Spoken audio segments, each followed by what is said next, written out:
قالوا يا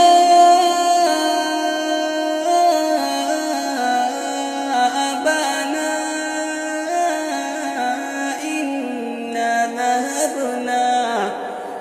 إنا ذهبنا نستبق وتركنا يوسف عند متاعنا فأكله الذئب وما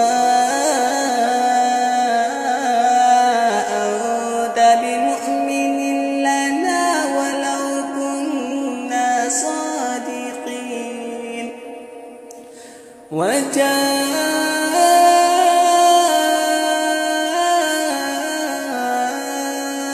وجاءوا على قميصه